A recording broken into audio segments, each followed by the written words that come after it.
اللهم انفعنا بما علمتنا وعلمنا ما ينفعنا وزدنا علما اللهم فقهنا في الدين اللهم فقهنا في الدين اللهم فقهنا في الدين آمین ثم آمین۔ السلام علیکم ورحمۃ اللہ وبرکاتہ۔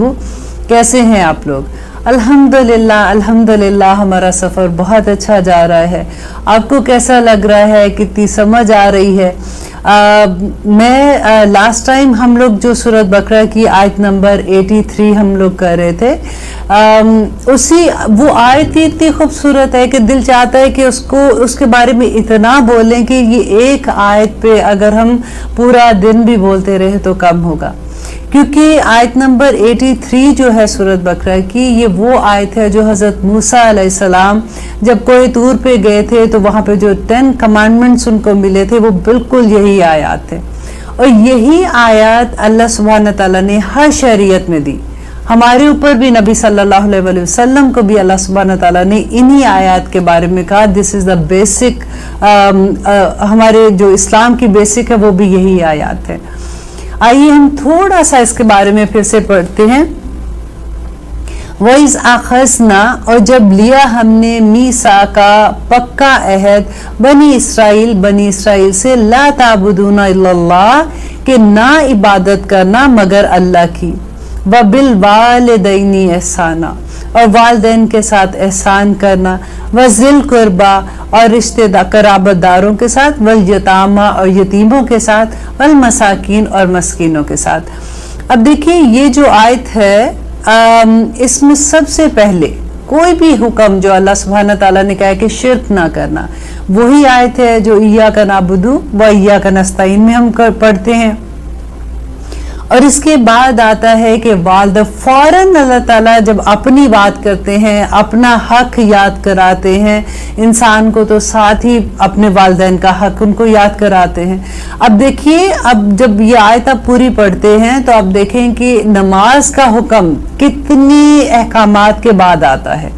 سب سے پہلے تو اللہ تعالیٰ شرک کی بات کر رہے ہیں، اس کے بعد کہتے ہیں وَبِالْوَالِدَيْنِ احسانا، اور والدین پہ احسان کرو، ان کا حق صرف ادا نہیں کرو، کیونکہ حق تو وہ ہوتا ہے کہ اگر اس نے میرے ساتھ یہ کیا تو میں نے بھی ان کے ساتھ یہ کر دیا تو حق ادا ہو گیا، لیکن والدین کے ساتھ احسان کا درجہ کرنا ہے، اس لیے کہ جب والدین جو ہیں جنہوں نے ہمیں پیدا کیا ہے، جب وہ ہمیں اس دنیا میں لے کے آئے، آپ یہ دیکھیے کہ اللہ سبحانہ تعالیٰ نے جو انسان کی معراج سمجھ لینا کہ جب ہم کامیابی کی طرف چلے جاتے ہیں تو ہمیں کیا ملتی ہے؟ جنت ملتی ہے، اور اللہ تعالیٰ نے ماں کے قدموں تلے جنت کو کر دیا، سبحان اللہ۔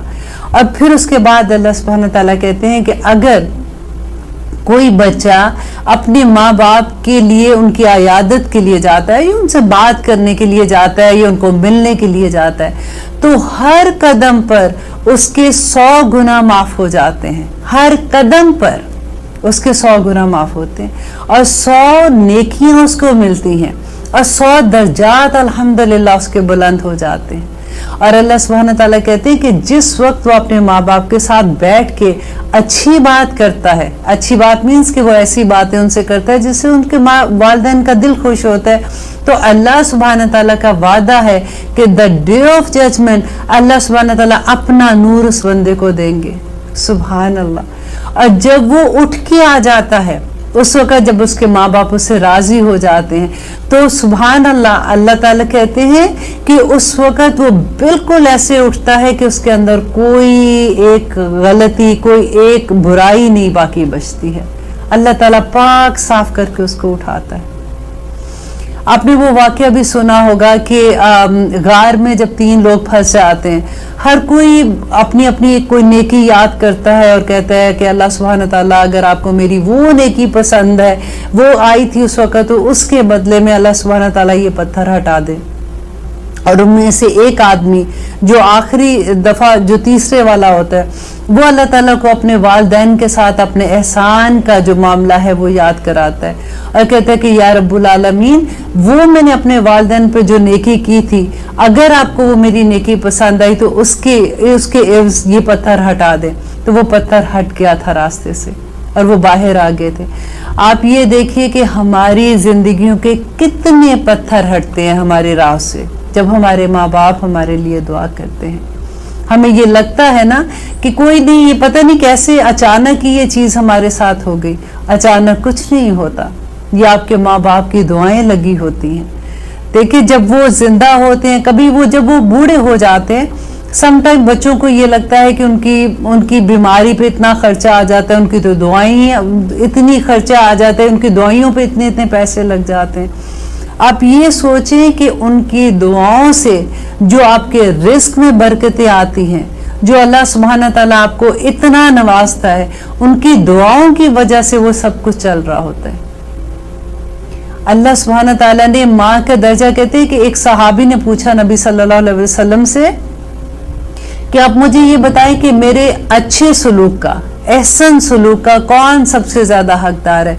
तो नबी सल्लल्लाहु अलैहि वसल्लम ने फरमाया तुम्हारी माँ।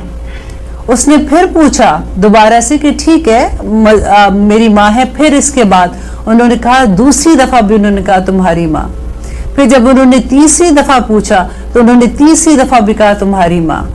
और फिर जब उसने चौथी दफा पूछा कि इसके बाद कौन हकदार है, तो उन्होंने कहा तुम्हारा बाप। अब इसका ये मतलब नहीं है कि बाप का दर्जा इतना कम है या कुछ है, क्योंकि नबी सल्लल्लाहु अलैहि वसल्लम ने फरमाया कि अल्लाह सुब्हान ताला कहते हैं कि बाप जन्नत के दरवाजों में से एक दरवाजा है। अब तुम्हारा ये काम है कि तुम उस दरवाजे को कायम रखते हो या उसको उखाड़ देते हो। बाप की दुआ कहाँ पर पहुंचती है। बाप को, माँ को मनाना बहुत आसान होता है, माँ तो बेचारी वैसे ही माननी होती है, बाप को मनाना जरा मुश्किल हो जाता है। इसीलिए कहते हैं कि जन्नत का दरवाजा है तुम्हारा बाप। अल्हम्दुलिल्लाह। और इसके साथ साथ अल्लाह सुब्हान ताला ने कहा बज़िल कुर्बा, जो आपके रिश्तेदार हैं। देखिए रिश्तेदारों के साथ नेकी करना मुश्किल होता है। बाहर के लोगों के साथ तो बड़ी आसानी से हम लोग कर लेते हैं, क्योंकि हम जज नहीं करते ना।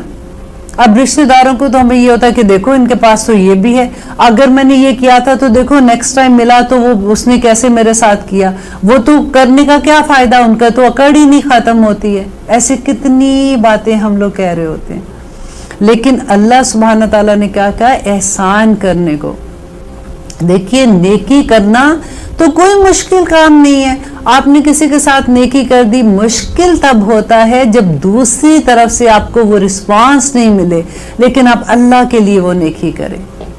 वल यतामा, और यतीमों के साथ। अब देखिए यतीमों के साथ क्या मामला है कि अल्लाह सुब्हान ताला कहते हैं, अल्लाह अकबर, के यतीम जो बच्चे होते हैं ना, ये ही नहीं सिर्फ कि अच्छा ठीक है इस यतीम इतने पैसे दे दिए चलो जी मेरा काम खत्म हो गया। नहीं, उनके मुस्तकबिल का ख्याल रखना, उनका देखना कि ये बच्चों ने स्कूल कैसे जाना है, इनकी जॉब्स कैसे होंगी, इनकी अगली जिंदगी, जैसे आप अपने बच्चों का ख्याल रखते हैं उस तरह से आपने यतीम का ख्याल रखना है।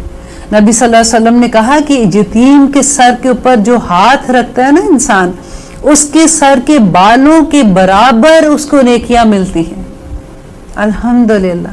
और यहाँ पे बल्कि ये बात करते हुए मुझे याद आया कि एक सहाबी ने नबी सल्लल्लाहु अलैहि वसल्लम से पूछा, नबी सल्लल्लाहु अलैहि वसल्लम बता रहे थे बल्कि कि माँ बाप को एक दफा मोहब्बत की नजर से देखने का सवाब हज मबरूर जितना मिलता है।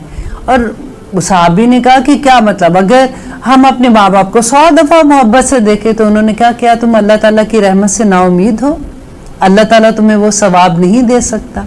आप सोचिए कि एक हज करना कितना मुश्किल है, कितना मुश्किल हो जाता है ना। लेकिन एक दफा अपने माँ बाप को मोहब्बत की नजर से देख लें तो हज मबरूर का सवाब मिल जाएगा। अल्हम्दुलिल्लाह। वकूलू लिन्नासी, और वकूलू, और तुम सब कहो लिन्नासी, लोगों से हुस्ना, अच्छी बात। अब देखिए अच्छी बात, ये सारी चीजें जो है ये अहकामात हैं जो अल्लाह सुब्हान ताला ने कहे कि इस दुनिया में रहते हुए ये चीजें आपको इस तरह से करनी है कि लोगों से जब भी बात करो नरम लहजे में करो, क्योंकि ये जुबान ही का सारा जहर होता है। कहते हैं ना कि कोई बात ऐसी होती है कि वो दिल के आर पार हो जाती है। जब किसी से बात करो तो इस चीज का ख्याल रखो कि किसी की इज्जत है, किसी से मोहब्बत से बात करनी है तो उसका असर आप देखो कि वापस आपको क्या मिलता है। किसी को मुस्कुरा के देख लेना सदका है।